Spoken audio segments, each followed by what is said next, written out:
G'day, Tomo here from Tomo's Tune-Ups. On this episode, we are talking about the foam insulated ring available from Minisport.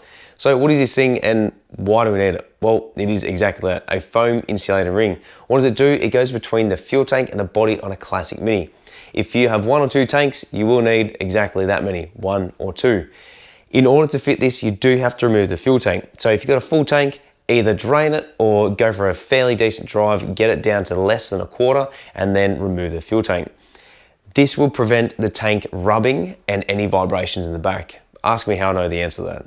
So, like I said, in order to fit this, you do have to remove the fuel tank. If you are removing it in any way, shape or form, these do wear over time. They do get compressed. They end up looking like pancakes and wafer thin. Throw it over your shoulder. They're only a couple of dollars.